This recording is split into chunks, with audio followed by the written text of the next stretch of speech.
Et bonjour tout le monde. Et pour cette vidéo, je voudrais mettre l'accent sur quelque chose qui m'arrive très souvent ici au Canada.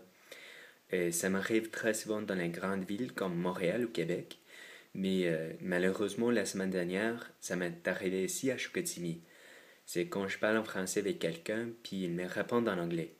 Et c'est très énervant et c'est très décourageant aussi. Et ça s'est passé comme ça. Bonjour, et je voudrais un café s'il vous plaît. Oh, tabarnak, son accent en français n'est pas très bon. Faut que je lui parle en anglais. Would you like any milk or sugar in it? Non, je voudrais un café noir. Okay, that'll be 2.25. Merci beaucoup. Mais sérieusement, pour moi, c'est très décourageant de parler en français avec quelqu'un, puis il me répond en anglais. Mais j'ai une question. Qu'est-ce qui se passerait si je parlais pas l'anglais?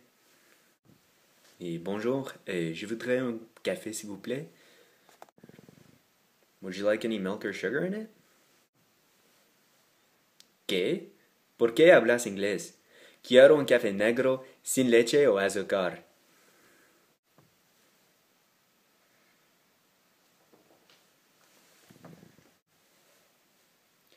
Mais j'ai beaucoup de personnes qui me disent que peut-être cette personne voulait pratiquer leur anglais, peut-être il voulait juste faciliter la transaction ou quelque chose comme ça.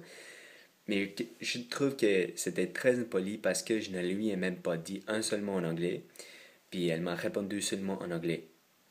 Mais donc si vous travaillez au Québec, ne parlez pas avec vos clients juste parce qu'ils n'ont pas un très bon accent en français. Peut-être ils sont au Québec pour apprendre le français comme moi. Donc la prochaine fois que ça m'arrive, je vais leur parler seulement en espagnol. Donc dites-moi ce que vous en pensez et à la prochaine.